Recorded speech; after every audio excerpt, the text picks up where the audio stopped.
હે બોલો દરબાર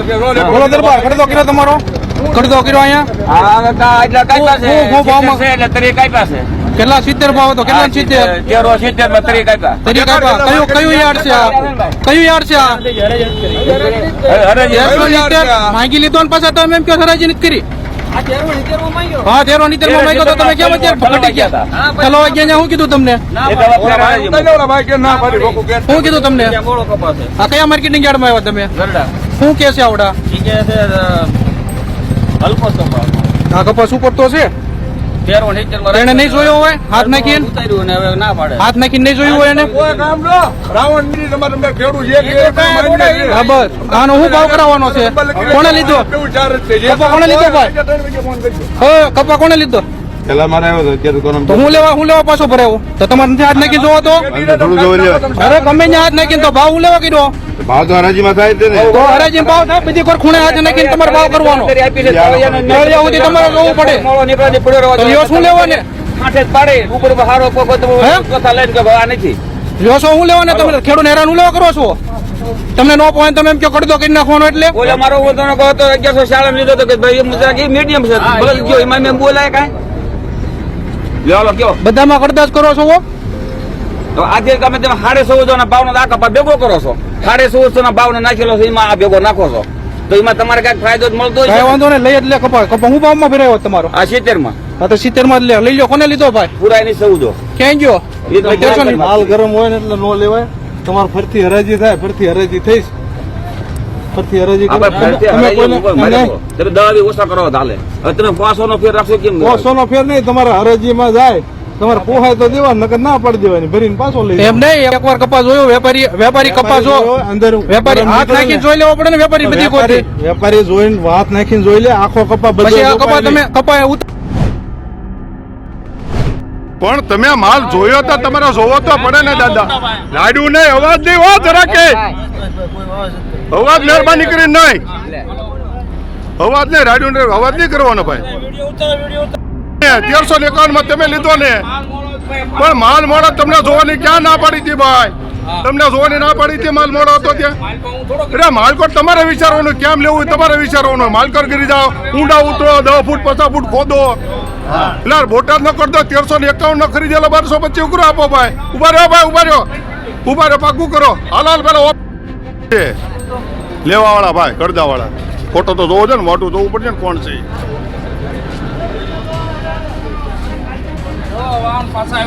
કાંઈ વાંધો નહીં હા ભાઈ અમારે તો ગયું એટલે અમે આવ્યા બિચારા નહોતા બોલાવ્યા તેને લઈ લીધું એને ઉપાડી લીધા જે કરે તો કરે ને બધાને કાંઈ કરવું કે ન કરવું સમગ્ર ગુજરાતમાં સરકાર દ્વારા એપીએમસી અને માર્કેટ યાર્ડો પાછળ કરોડો રૂપિયાનો ખર્ચો કરવામાં આવે છે અને સૌરાષ્ટ્ર વિસ્તારમાં કેટલીક માર્કેટ યાર્ડો સારી ચાલે છે અને આદિવાસી વિસ્તારોમાં તો માર્કેટ યાર્ડો માત્ર પદાધિકારીઓના કમાવાના સાધનો બની ગયા છે ભાડે આપી દેવાનું અને ભાડું લૈયા કરવાનું અને પોતે પદાધિકારીઓ કમાયા કરે છે ત્યારે એમાં અધિકારીઓનો પણ સાંઠગાંઠ હોય છે ત્યારે થોડા દિવસ પહેલા બોટાદ માર્કેટ યાર્ડમાં ખેડૂતો જ્યારે પોતાનો કાચો માલ લઈને ગયા અને કાચો માલ લઈને ગયા પછી ત્યાંની એપીએમસીના લોકોએ જે એમાં કટકી લેવા માટે જે ભાવ નક્કી થાય માનો કે ટેકાના સરકાર પોતે ભાવ જાહેર કરે કે મકાઈના અમે 2100 રૂપિયા આપીશું કપાસના અમે 1722 રૂપિયા આપીશું ત્યારે મકાઈમાં આજે પણ આદિવાસી વિસ્તારોમાં તમે જોયું હશે કે 1800 પણ આપી દે 1900 પણ આપી દે અને તમારો ભેજ છે ભીના છે એમ કરીને વેપારીઓ દ્વારા ખુલ્લી લૂંટ ચાલુ કરવામાં આવે છે ત્યારે સૌરાષ્ટ્રમાં કડદા પ્રથા એટલે કે સરકારે જાહેર કરેલો ભાવ અને ત્યાંના એપીએમસીએ નક્કી કરેલા ભાવમાં પણ મણે 200 કે 300 રૂપિયા ઓછા કરીને જ્યારે ખેડૂતની સાથે અન્યાય થાય છે ત્યારે ખેડૂતોમાં આખા ગુજરાતમાં એક આક્રોશ હતો અને એમાં બોટાદના ખેડૂતોએ એની સામે રજૂઆતો કરી અને એનું ન્યાયિક નિરાકરણ આવે એના પ્રયાસો કર્યા ત્યાં આમ આદમી પાર્ટીના ખેડૂત નેતા રાજુ કરપડા અને પ્રવીણ રામ પણ ત્યાં પહોંચ્યા એમણે આગેવાની લીધી અને શાંતિથી ગાંધી ચિંધ્યા માર્ગે ત્યાં ધરણા ચાલતા હતા અને રાતે આ જગતના તાત અને એમના નેતાઓને રાતે 3 વાગે પોલીસ આવે છે, લાઠીચાર્જ કરે છે અને એમને રાતે ડિટેન કરીને પૂરી દે છે. બાદમાં બીજા દિવસે ત્યાં એપીએમસીમાં ખેડૂતોની એક મહાપંચાયત મળનાર હોય છે, પણ પોલીસ દ્વારા કહેવામાં આવે છે કે તમે બોટાદ સિવાય તમે બીજી જગ્યાએ રાખો, અહીંયા 144 લાગુ છે. ત્યારે હળદર ગામમાં ત્યાં ખેડૂતો ભેગા થાય છે અને ત્યાં મહાપંચાયત ચાલે છે. ત્યારે મહાપંચાયત એકદમ શાંતિથી બધા ખેડૂતો ત્યાં ચર્ચા કરે છે કે ભાઈ આવનારા દિવસોમાં આનું નિરાકરણ કઈ રીતના લાવી શકાય. ત્યારે અચાનક બોટાદના એસપી ધર્મેન્દ્ર શર્મા અને એની પૂરી ફોજ ત્યાં પહોંચે છે, પૂરી તૈયારી સાથે પહોંચે છે. પોલીસ હેલ્મેટ, લાકડી, ટીયર ગેસ, વરુણ બધા સાધનો સાથે પહોંચે છે. કોઈને પણ ખબર પડે એના પહેલા એમના જ માણસો ત્યાં પથ્થરમારો કરે છે અને ત્યારબાદ ખેડૂતો પર ખૂબ મોટા પ્રમાણમાં લાઠીચાર્જ થાય છે. દોડાદોડી અને ભાગમભાગીમાં કેટલાક ખેડૂતો